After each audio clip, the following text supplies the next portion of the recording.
Welcome to Famous People, English Stories. Ready to level up your English? Here we learn through stories slow, clear, and fun. Listen, relax, and enjoy the journey. Introduction: Why simple English matters more than you think. We open with a thoughtful, relatable introduction to why many learners struggle to speak English confidently. The focus is on how simplicity is strength, that clear, simple English is not basic or weak, but actually powerful and widely understood. Many advanced speakers overcomplicate their speech, while confident communicators know how to say more with fewer words. Chapter 1: Stop trying to sound smart, speak to be understood. Many English learners think that in order to sound intelligent or fluent, they need to use big, impressive words. They believe that longer sentences filled with advanced vocabulary will make them look more educated or respected. But the truth is, the goal of speaking is not to impress, it's to be understood. And trying too hard to sound smart can actually make your message less clear, more confusing, and even less effective. When you use complicated words or overly formal grammar, people may stop listening. They might need to work harder to understand what you're saying. This becomes even more challenging if the people you are talking to are not native speakers themselves, or if you're speaking in a fast or nervous way. In real life, people appreciate clear, simple communication far more than fancy language. Think about the best teachers you've had. Were they the ones who used complicated explanations, or the ones who made things easy to understand? Simplicity is not a weakness. Simplicity is skill. Simplicity is clarity. In fact, some of the world's most powerful leaders, speakers, and communicators use simple English on purpose. They choose short words. They use common phrases. They know how to say difficult things in a way that everyone can understand. That's what makes their messages strong. That's what builds trust. Let's take an example. Someone trying to sound smart might say, "I would like to take this opportunity to articulate my deep appreciation for your assistance in this endeavor." But simple English sounds like this: "Thank you so much for helping me." Which one feels more natural? Which one do you connect with more? When you speak in simple English, people feel closer to you. They understand you easily. They don't have to guess your meaning. And they're more likely to respond positively. That's what real communication is about: connection, not complexity. There's another reason why using complicated language isn't helpful. It slows you down. When you try to use big words that you don't fully understand, you hesitate. You second-guess yourself. You speak more slowly or get stuck mid-sentence. But when you use words you already know well, words you've used many times, you speak more fluently and with more confidence. This doesn't mean you shouldn't learn new vocabulary. Expanding your vocabulary is important. But don't force advanced words into your everyday conversations just to sound smarter. Use them when they feel natural. Use them when you fully understand them. Use them when they help your listener, not confuse them. Also, be careful with overusing technical terms, academic expressions, or idioms that are not commonly understood. If your listener doesn't know those phrases, your message will be lost. Always think about the person in front of you. Speak for them, not for your ego. Simple English is also more flexible. You can use it in more places, with colleagues, friends, strangers, or even in interviews. It fits almost every situation. You don't need to memorize dozens of complicated expressions to sound fluent. You just need to express your ideas clearly and naturally. So, how do you move away from trying to sound smart and move toward speaking simply and clearly? Start by using words you already know well. Trust them. Don't feel embarrassed by using easy words like help, good, bad, want, need. These are powerful words. They're used every day by native speakers. And they get the job done. Next, focus on your message. What do you really want to say? What's the core idea? If you can say it in one sentence instead of 5, do it. If you can say it with short words instead of long ones, do that too. Finally, watch and listen to how native speakers speak in real-life conversations, not just in academic lectures or formal speeches. Listen to how they keep things simple, especially in interviews, podcasts, or casual conversations. You don't have to impress anyone with big words. You'll impress people more when you speak clearly, when you're confident, and when they understand you right away. So let go of the pressure to sound smart. Speak to be understood. That's where real communication begins. Chapter 2. Use short sentences, say one thing at a time. One of the most powerful ways to speak clearly in English is to use short sentences.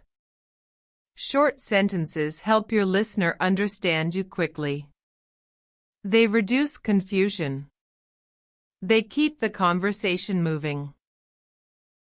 And most importantly, they give you more control and confidence when you speak. Many English learners try to say too much in one sentence.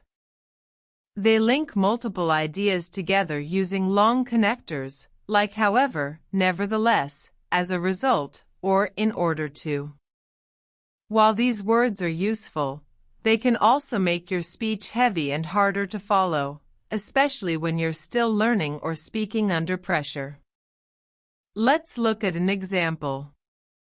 Here's a long sentence. I was planning to go to the store in the afternoon. However, since it started raining heavily and I forgot my umbrella, I decided to wait until the weather improved, which I hope will happen soon. Now, here's a simpler version broken into short, clear parts. I wanted to go to the store this afternoon, but it started raining heavily. I forgot my umbrella, so I decided to wait.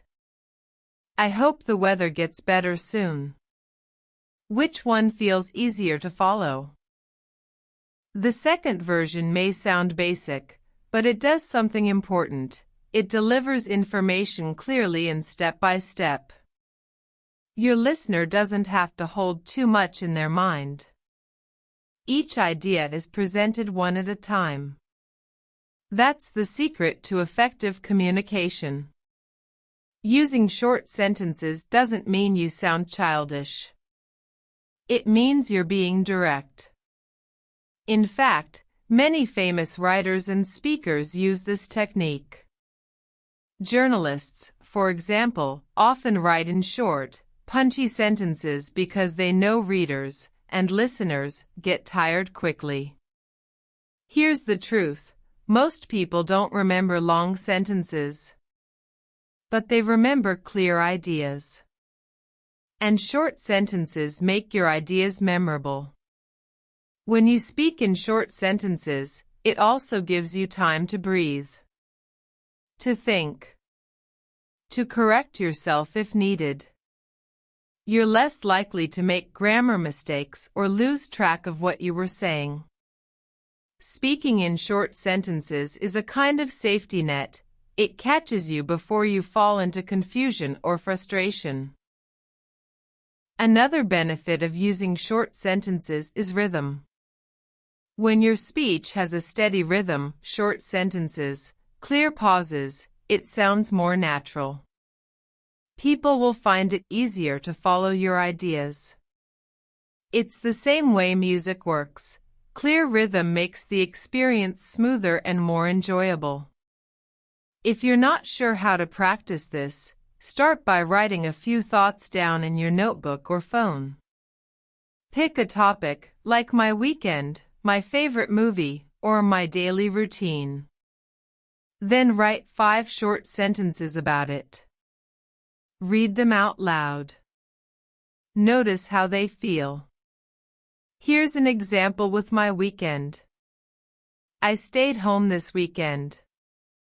I cleaned my room. I watched 2 movies. I cooked pasta. It was relaxing. You can always combine ideas later, but starting simple builds confidence.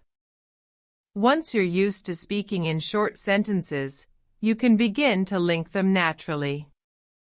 You might say, I stayed home this weekend and cleaned my room. Later, I watched 2 movies and cooked pasta. It was a relaxing day. This version still feels natural and clear, but now you're building slightly longer sentences with confidence, without rushing or overcomplicating things. Short sentences are especially helpful in conversations. When someone asks you a question, respond with one idea first. Then add more if they ask. For example, question, what do you do in your free time? Simple answer, I read books. I also watch English videos. Expanded answer, if needed sometimes I go for a walk or meet friends. But mostly, I enjoy quiet activities. You don't need to give your whole life story at once. Start small. Speak one thought at a time. Build from there. In summary, here's why short sentences work. They're easier to say and understand. They reduce grammar mistakes. They give your listener time to follow your message. They make your ideas more memorable. They build your confidence. If you ever feel stuck while speaking English, remember this, say less, but say it clearly. Short sentences are your friends. Use them often. Speak simply, one thought at a time, and you'll find your voice growing stronger every day. Chapter 3. Speak like you're talking to a friend. One of the biggest mistakes English learners make is treating every conversation like a formal exam. They become stiff. Their voice sounds nervous or robotic. They try to follow rules too closely, and they speak like they're reading from a textbook. But English isn't just something to study. It's something to live, and to speak naturally, you have to loosen up. The best way to do that? Speak like you're talking to a friend. Think about how you speak in your native language when you're with someone you trust. You're relaxed. You don't worry too much about making small mistakes. You use natural, simple words. You laugh. You pause. You let the conversation flow. That's exactly the energy you need to bring to English conversations.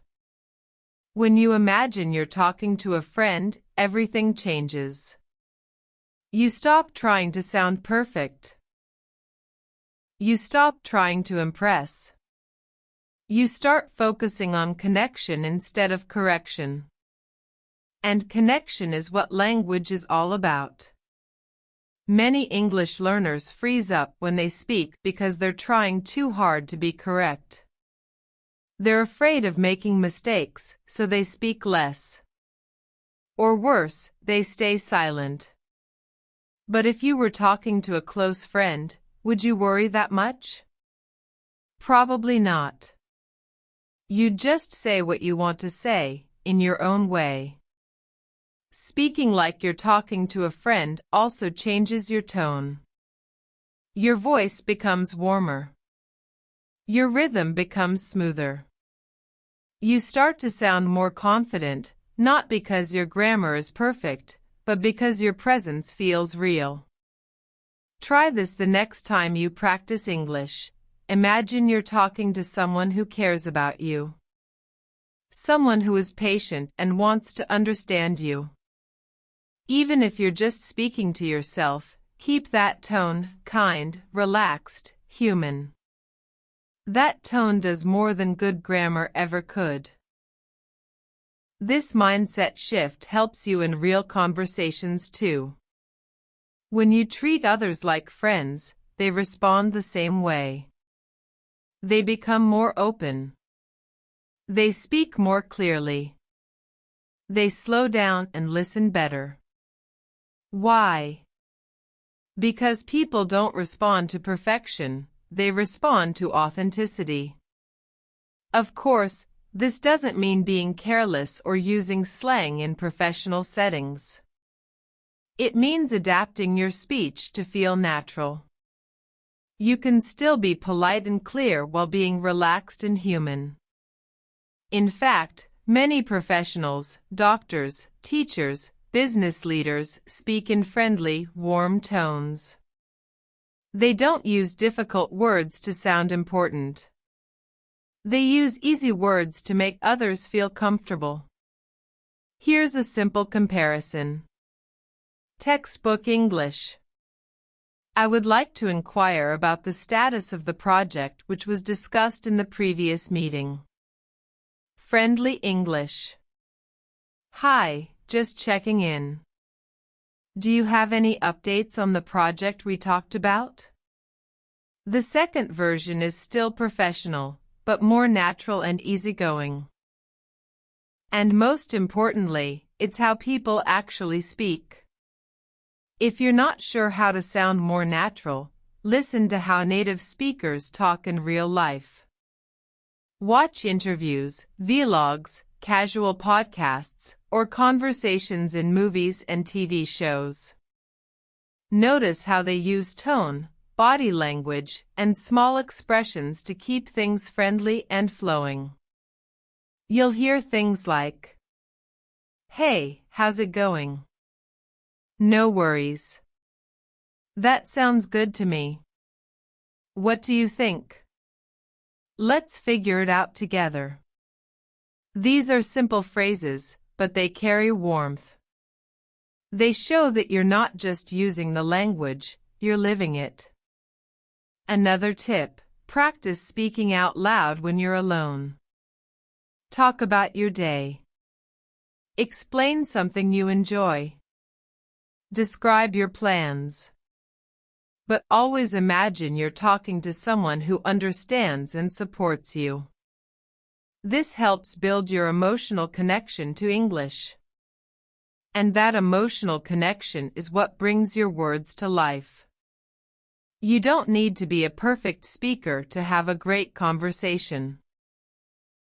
You just need to be present, sincere, and real. So let go of the pressure. Let go of the formal mask. Speak like you're talking to a friend. Because when you speak with warmth, people listen with open hearts. And that's how real communication begins. Chapter 4. Cut the fancy vocabulary, use strong, simple words. Many English learners believe that using fancy vocabulary makes them sound more intelligent, advanced, or impressive. They spend hours memorizing long, academic words or rare expressions. They try to fit these words into every sentence, even when simpler words would do just fine. But here's the truth. In real conversations, simple words are usually stronger, clearer, and more effective. Speaking is not about showing off how many words you know. It's about helping others understand your ideas. That's why some of the most successful speakers in the world use basic vocabulary. They choose words that are direct, easy to follow, and familiar to almost everyone. For example, instead of saying, "The weather is quite inclement today," you can simply say, "The weather is really bad today." Or instead of, "I am currently experiencing significant difficulties with time management," just say, "I'm having trouble managing my time." The second version sounds more natural and is easier to understand. You don't lose meaning. In fact, you gain clarity. It's important to know that simple words are not less powerful. They're actually more powerful when used well. They are easy to remember. They create strong images. And they help the listener connect with your message right away. Native English speakers often prefer strong, short words in everyday speech. They say things like, "Let's fix it." "That's not fair." "I'm tired of waiting." "He's a good guy." "I don't get it." These are not complicated phrases, but they are real. They carry emotion. They carry energy. And they carry meaning. So how do you know which words are too fancy? A good rule is this: if you wouldn't say it to a close friend in your native language, don't use it in English either. If the word feels like something from a textbook or a business report, it probably doesn't belong in a casual conversation. It's also helpful to listen to how people speak in interviews, podcasts, or real-life conversations.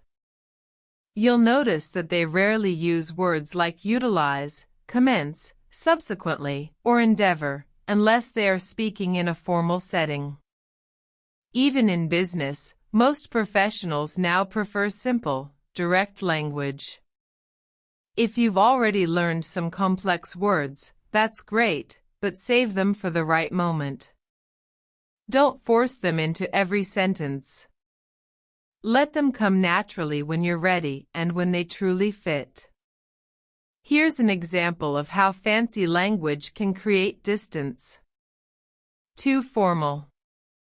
"I would like to express my sincerest appreciation for your continued support." Simple and strong. "Thanks so much for always being there for me." The second sentence feels more human, more direct, and more relatable. It builds trust. That's what language is really for, not showing off, but connecting. Another way to improve your word choice is to build a list of strong, simple words and phrases that you can use often. These might include help, try, easy, hard, start, stop, need, want, like, don't like, good, bad, happy, sad, big, small. These words are the foundation of everyday communication. You can express almost anything using them, and then add details as you grow more confident. You can also practice replacing complicated words in your writing or speech with simpler ones. Take something you wrote before, and try to rewrite it using the easiest words possible. You'll be surprised how much clearer it becomes. Here's a short activity. Take this sentence. The project's outcome exceeded initial expectations. Now simplify it. The project went better than we thought. Same meaning, simpler message, stronger delivery.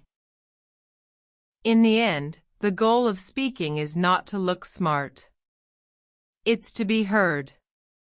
It's to connect. It's to share your ideas in a way others can feel and remember. So stop chasing fancy words. Focus on the words that work. Use strong, simple English, and you'll be a much better communicator. Chapter 5. Use common phrases and structures. Don't reinvent the wheel. Many English learners think they have to create every sentence from scratch.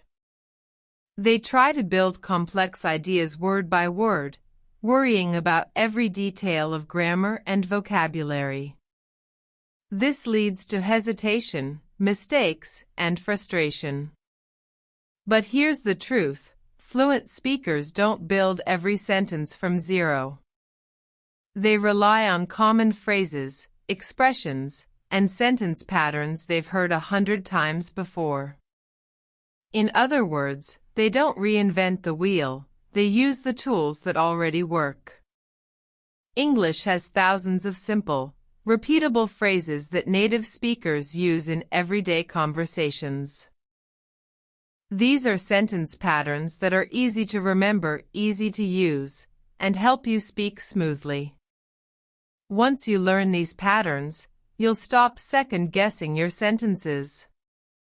You'll be able to respond quickly, with confidence. Let's start with a few examples. I'm not sure, but... That sounds interesting. Let me think about it. I guess so.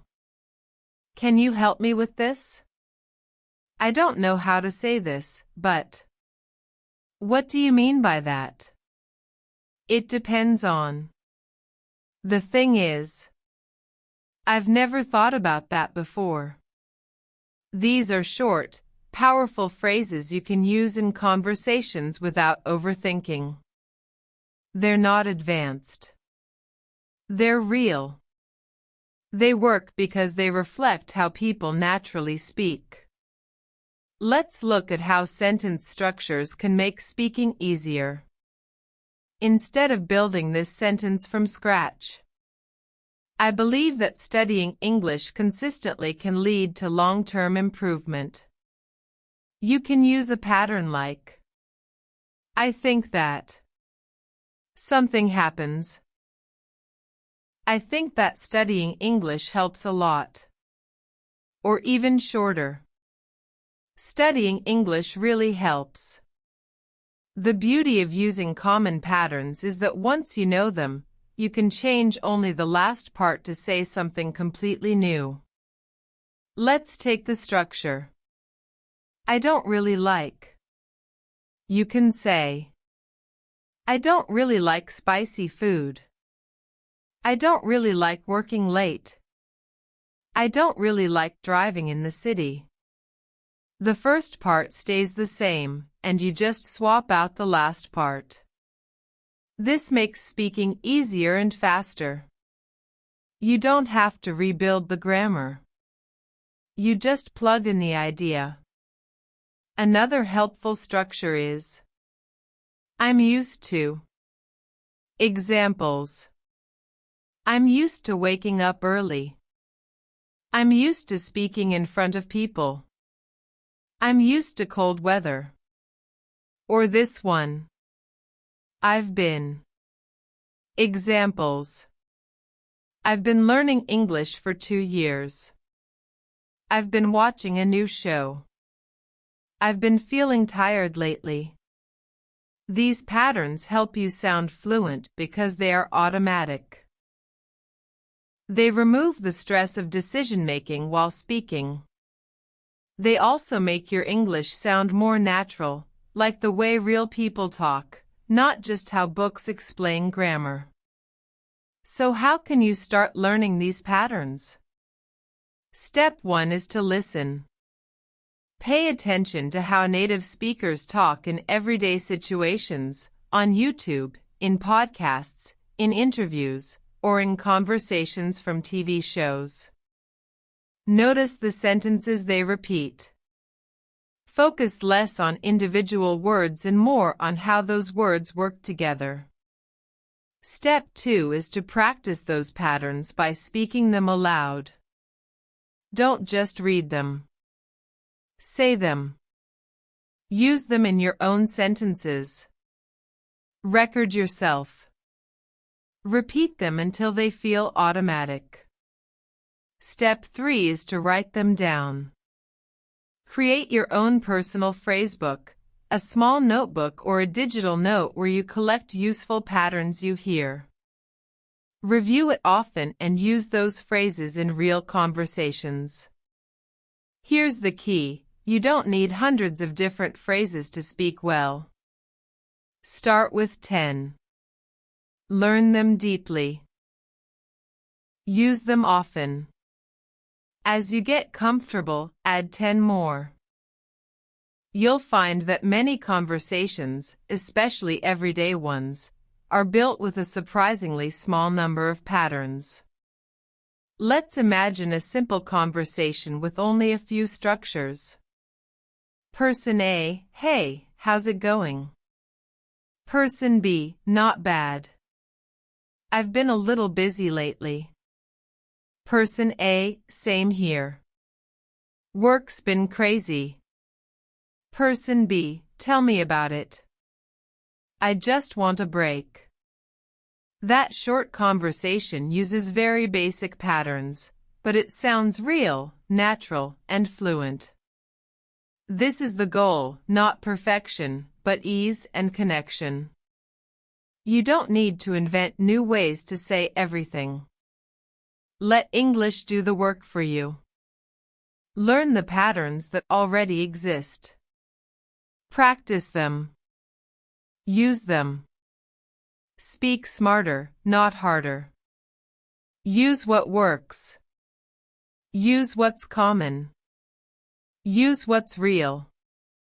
And your English will start flowing, one natural phrase at a time. Chapter 6. Pause more, slow down and be clear. When most English learners think about fluency, they picture someone speaking fast, without stopping, with perfect grammar and advanced vocabulary. But fluency isn't about speed, it's about clarity, confidence, and connection. In fact, one of the best things you can do to improve your English speaking is something very simple: pause more. Many learners try to speak too quickly because they think it sounds more fluent. But what often happens is the opposite. Their words get tangled. Their grammar falls apart. Their sentences run together. And most importantly, the listener gets lost. Native English speakers don't rush. They pause. They breathe. They give space between ideas. They do this not because they're unsure, but because they want to be understood. Pausing is a sign of control, not weakness. Let's look at how pausing helps your English in 3 powerful ways. First, pausing gives your brain time to catch up with your mouth. When you rush, you're trying to speak faster than you can think. That leads to mistakes, filler words like or and sometimes complete silence when you get stuck. But when you pause, even just for a second or two, you give yourself time to think. That extra second can help you find the right word or structure. It reduces pressure and builds confidence. Second, pausing helps your listener understand you better. Think about music. If there's no space between notes, it's just noise. But when there's rhythm, when there are pauses, there's meaning. Language works the same way. If you speak non-stop, your listener gets overwhelmed. But if you pause after each idea, your message becomes clear and easy to follow. Here's an example. Without pausing. I think we can finish this project if you help me with the design part and I'll handle the rest. With pausing. I think we can finish this project today, if you help me with the design part, and I'll handle the rest. Same words, but completely different experience. The second version feels calm, thoughtful, and clear. It gives space for the listener to understand and respond. Third, pausing gives you control of the conversation. It shows you're not rushing just to get your words out. You're leading the moment. You're saying, I have something to say, and I want you to hear it. This makes you appear more confident, even if you're still learning. Now, let's talk about how to practice pausing in your everyday English. Start by practicing with reading. Pick a short paragraph from a book, article, or script. Read it out loud, but slowly. Add a small pause after every sentence. Then, pause again after each idea inside a sentence. Use your voice to mark those spaces. Example. Learning English takes time. Pause, but it's not just about studying.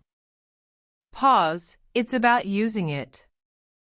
Pause, every day. Pause, in real life. Next, practice in your own speech. When you tell a story, describe your day, or answer a question, try to pause after every full sentence. Don't rush to fill every second. Let silence be your tool. If you're worried that pausing will make your English sound strange, try listening to interviews or TED Talks. You'll notice that speakers often pause. They pause to let an idea land. They pause to change topics. They pause to make space for emotion. And that's another key point, pauses add emotion. When you slow down, your words carry more meaning. You don't sound robotic. You sound human. You sound real. Here are a few extra tips. Use pauses instead of filler words. Replace like, and you know with silence. It's cleaner and more powerful. Breathe. Pauses are not just for your brain, but for your body. Taking a breath helps you reset and continue smoothly. Practice with someone. Ask a friend or teacher to have a slow conversation with you. Take turns speaking, and focus on using pauses to control the rhythm. Most importantly, be patient with yourself. You don't need to rush to prove your fluency. Real fluency lives in calm speech, in confident tone, and in thoughtful pauses. So the next time you speak English, remember. Slow down. Say one idea at a time. Pause. Let your words breathe. Because when you pause, your English becomes clearer. Your message becomes stronger. And your voice begins to lead. Chapter 7. Use examples, not explanations. When you're trying to speak clearly in English, you might feel the pressure to explain everything in detail. You want to be accurate. You want to say things the right way. But long explanations can often lead to more confusion, especially when you're still learning how to use the right grammar or vocabulary. There's a better way. A faster, simpler, and much more powerful way to express your ideas. Use examples. Examples do what explanations often can't. They make your meaning clear without needing to define every word. They bring your ideas to life. They allow your listener to understand you through context, not theory. And best of all, they're easy to give.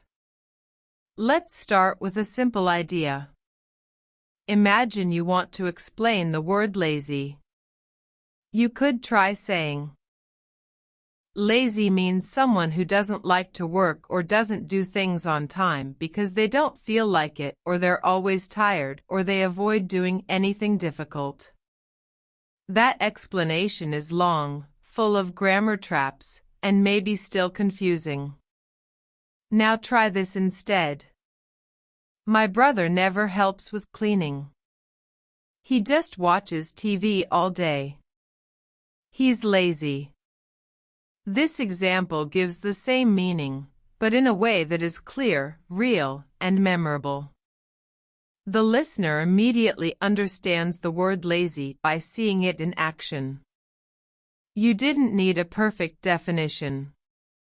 You just needed a picture, a story, a real example. This is how most native speakers learn and teach language. Not with long explanations, but with examples. And the great news is, you can use this strategy too. Let's say you're trying to talk about a feeling, like stress. Instead of saying, stress is when you feel pressure or tension from situations that are demanding, you can say, before my big exam, I couldn't sleep. I kept thinking about all the things I didn't study. That's when I feel really stressed. Now you've not only shown what stress means, you've made it personal.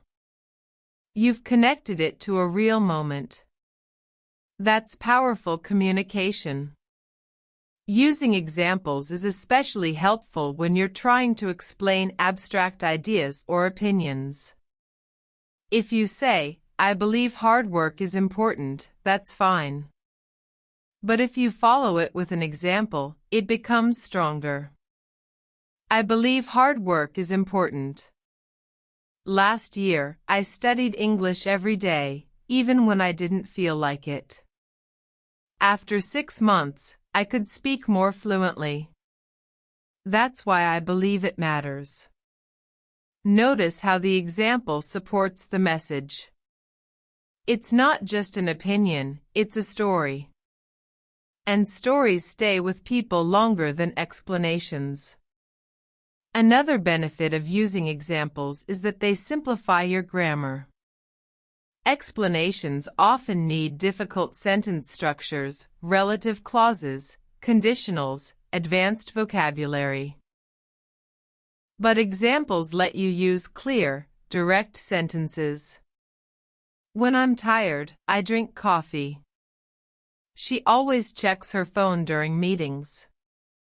We had to walk in the rain because we forgot the umbrella.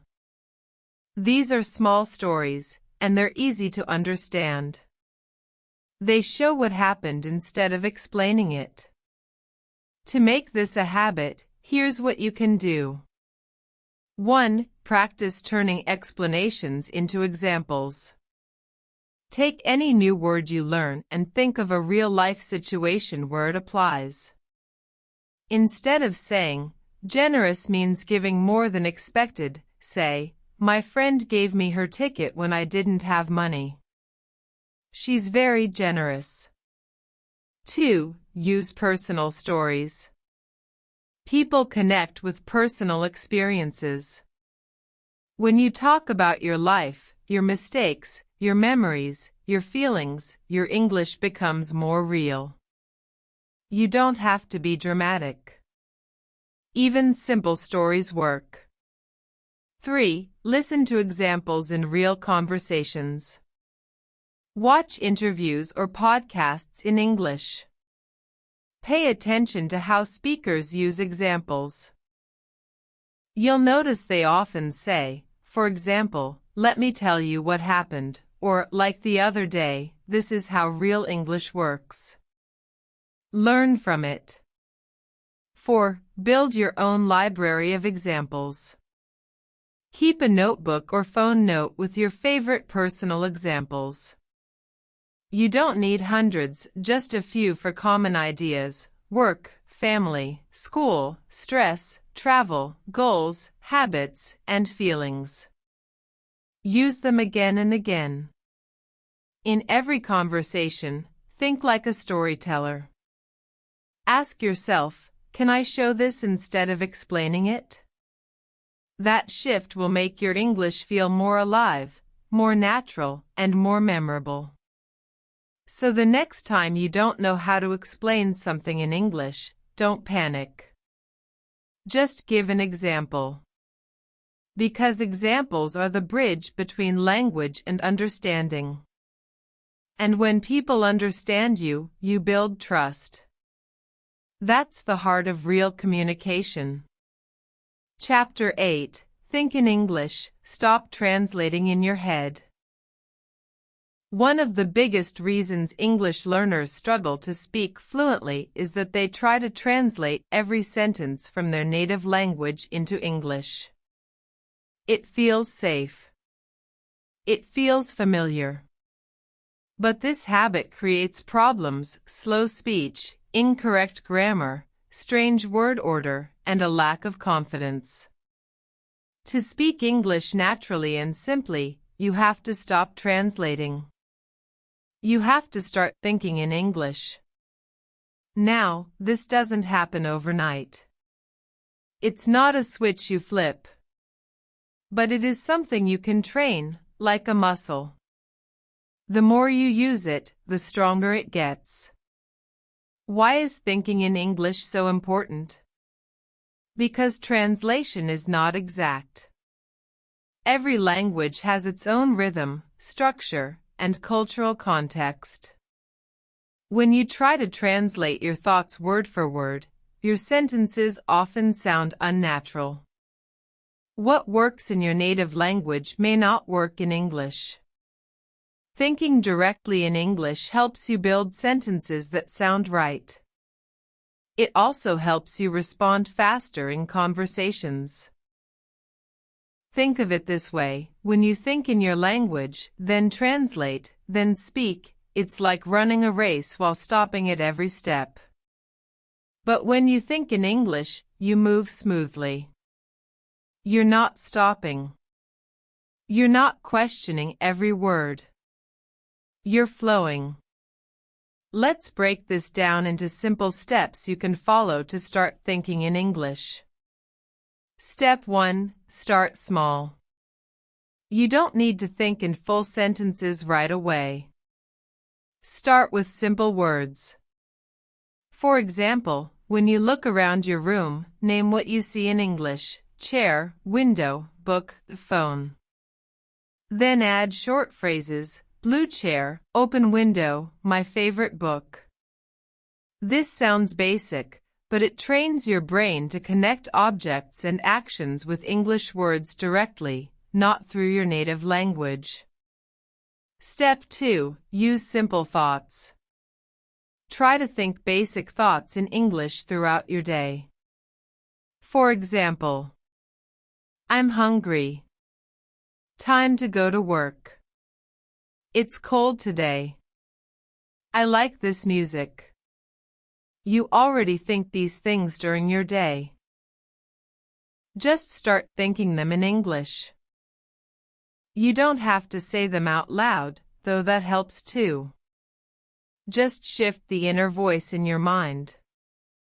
Step 3. Narrate your actions. While you're doing everyday things, describe them in English. Say what you're doing. I'm brushing my teeth. I'm making coffee. Now I'm getting dressed. This might feel strange at first, but it's powerful. It teaches you to use everyday English and builds automatic habits. Step 4. Ask and answer questions in English. Throughout the day, ask yourself small questions in English. What time is it? What do I need to do next? Where are my keys? Then answer them, still in English. It's 8 a.m. I need to check my email. They're on the table. You're creating mini conversations with yourself. This strengthens your ability to think and respond in English. Step 5. Don't worry about mistakes in your head. When you're thinking in English, don't stop to fix grammar. Just keep going. The goal is flow, not perfection. You'll get more accurate over time, but only if you keep practicing without fear. Step 6. Surround yourself with English. To think in English, your brain needs regular exposure to it. Listen to podcasts. Watch English shows. Read simple English books. Let your environment feed your thoughts. When English becomes part of your daily world, your brain starts choosing it naturally. Step 7. Stop translating on paper too. Even when you write, avoid translating first. Write directly in English, even if it's simple. You can write about your day, your plans, your feelings, anything. Just don't write it in your native language first. You're training your mind to think and create in English. Here's an example of growth. Early stage. Think in native language, translate to English, speak slowly with mistakes. Later stage. Think directly in English, speak smoothly and confidently. Thinking in English also helps you respond in real time. In conversations, there's no time to translate everything. The faster you think in English, the more naturally you can listen, understand, and respond. That's real fluency. This doesn't mean you'll never need translation. In the beginning, some mental translation is normal. But your goal should be progress, not perfection. Start with short moments. Then grow. Think of your brain as a garden. The more you plant English thoughts, the more they grow. Soon, you'll stop needing translation. You'll just speak. So give yourself permission to think in simple English, even if it's not perfect. Let your thoughts walk in English before they run. Because when your mind speaks English, your mouth will follow. Chapter 9. Ask more questions, keep conversations moving. One of the most important skills in speaking English naturally is learning how to ask questions. Questions do more than just get information. They keep conversations alive, show interest, and help you connect with others.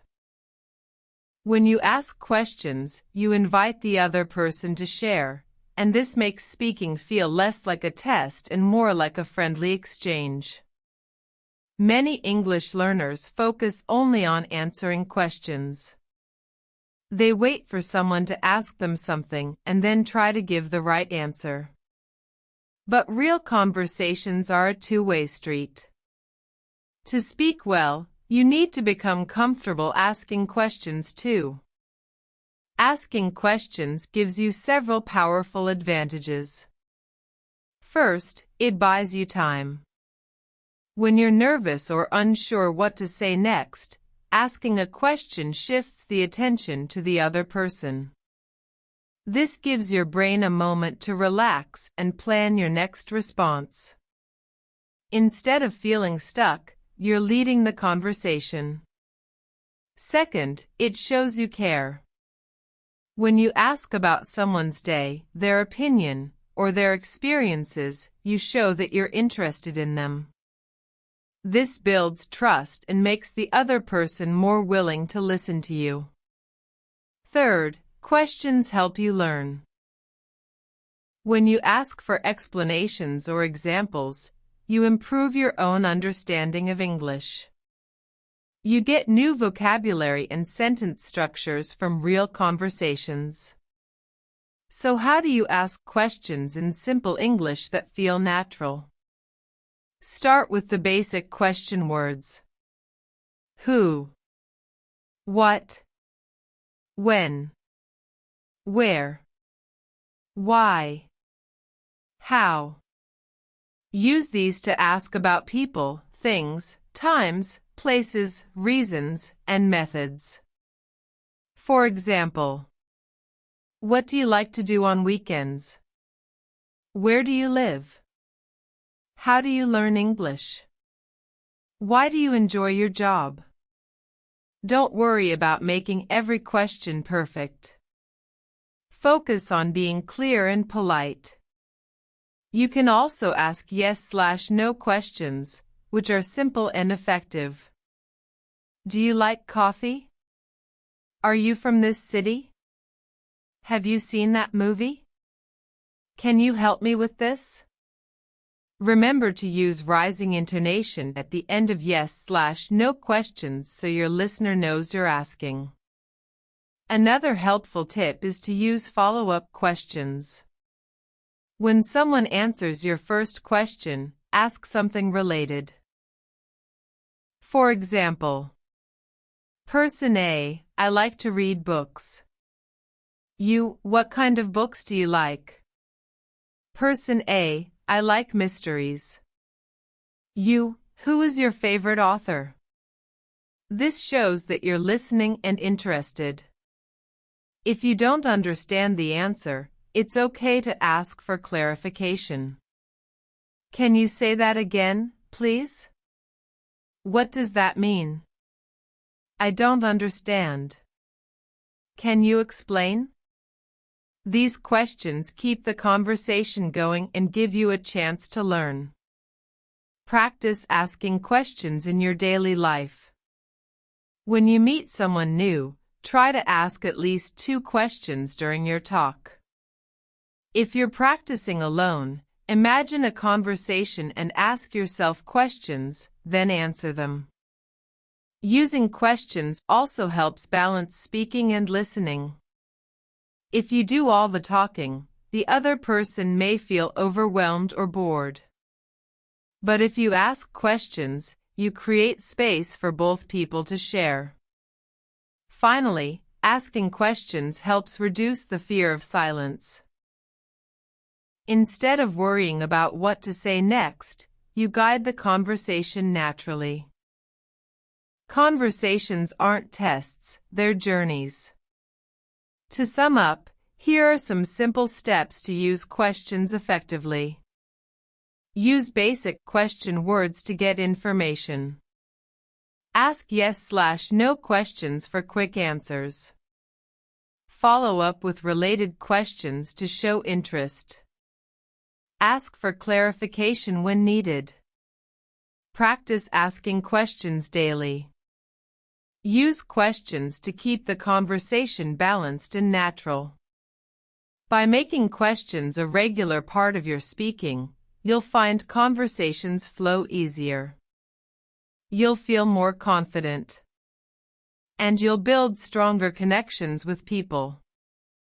Remember, talking is not just about speaking, it's about listening, responding, and engaging. Questions are the bridge that connects all these parts. So start asking. Start connecting. Start speaking with curiosity. Because when you ask more, you learn more, and you speak better. Chapter 10. Practice in real life, not just in your head. One of the most common reasons people feel stuck speaking English is because they only practice inside their heads. They study grammar rules, memorize vocabulary, and rehearse conversations quietly, but they don't get out and speak with real people. This kind of practice helps, but it isn't enough to build real confidence or fluency. To improve, you must practice English in real life. Why is real-life practice so important? Because language is a living thing. It changes depending on who you're talking to, where you are, and what you want to say. No textbook or app can fully prepare you for the unexpected moments, slang, emotions, and quick responses that happen in real conversations. When you practice with real people, you learn to listen actively, to respond naturally, and to adapt your English in the moment. You get immediate feedback, not just about grammar or vocabulary, but about tone, body language, and cultural context. This feedback helps you improve faster than studying alone. But many learners hesitate. They worry about making mistakes, sounding silly, or not understanding others. These fears are normal. Everyone feels them. The difference is that confident speakers take the risk anyway. They put their English out there and learn from every conversation. Here are some practical ways to start practicing English in real life. 1. Find conversation partners. Look for friends, classmates, or online language partners who want to practice English too. Regular conversations, even short ones, can make a huge difference. Websites and apps for language exchange are great for this. The key is consistency. Even 10 minutes a day helps. 2. Join clubs or groups. Many communities have English clubs, book groups, or social meetups. Joining these gives you a chance to speak English while doing something you enjoy. You might join a cooking class, a sports team, or a hobby group where English is spoken. 3. Use everyday opportunities. Practice English in daily situations. At the grocery store, the bank, or the coffee shop. Simple questions or greetings help build your confidence. You don't need long conversations to improve. Even short interactions matter. 4. Speak with yourself. When no one is around, speak out loud to yourself. Describe what you're doing, tell a story, or practice dialogues. This helps train your mouth and mind to produce English naturally. 5. Record yourself. Use your phone or computer to record your voice. Listen and compare your speech to native speakers. This builds awareness and lets you track progress. 6. Don't fear mistakes. Mistakes are part of learning. Instead of avoiding them, use them as chances to grow. Real-life practice helps you see mistakes clearly and fix them faster. 7. Learn from real feedback. Ask friends or teachers to give you honest feedback. What sounds natural? What is hard to understand? This feedback helps you focus on the areas that matter most. 8. Set realistic goals. Start with small, achievable goals, like ordering food in English or making a phone call. Celebrate your successes. These wins build momentum for bigger conversations. Real-life practice also teaches you important skills beyond grammar.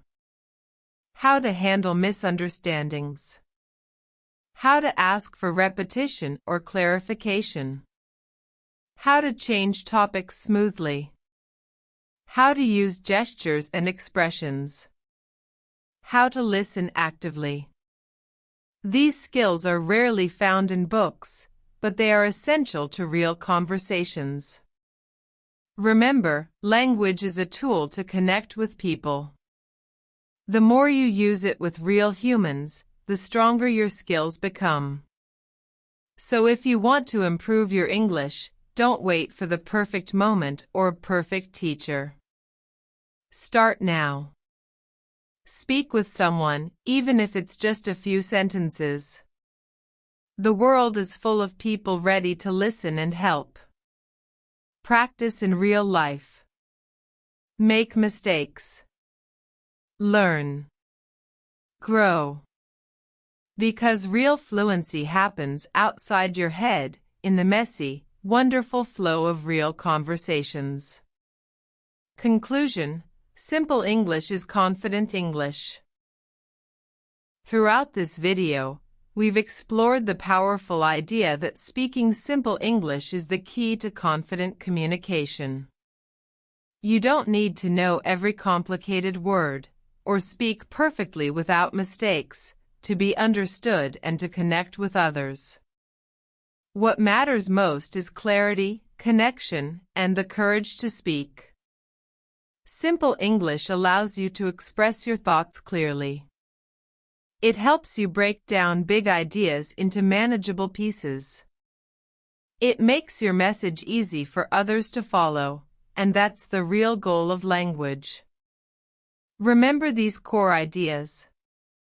Speak to be understood, not to sound smart. Use short sentences and say one thing at a time. Talk like you're chatting with a friend. Choose strong, simple words instead of fancy vocabulary. Use common phrases and patterns that native speakers use every day. Pause to slow down and make your message clear. Show your meaning with examples, not long explanations. Think in English to speak faster and more naturally. Ask questions to keep conversations flowing and build connections. Practice speaking English in real life, not just in your head. When you follow these steps, you build more than just language skills, you build confidence. Confidence to start conversations, to make mistakes, to learn from them, and to keep improving. Your English will become a tool, not a barrier. A bridge that connects you to new people, new opportunities, and new experiences. Now it's your turn. Take these ideas and practice them every day. Speak simply. Speak clearly. Speak with heart. And don't forget, this is just the beginning. There's always more to learn, more to explore, and more ways to grow your English. If you found this video helpful, subscribe now so you don't miss the next chapters and tips that will help you speak English naturally and confidently. Leave a comment below sharing which tip you want to try first, or what you find most challenging about speaking English. I'd love to hear from you. Remember, your English journey is unique, and every step forward is progress. Thank you for watching, and I look forward to continuing this journey with you.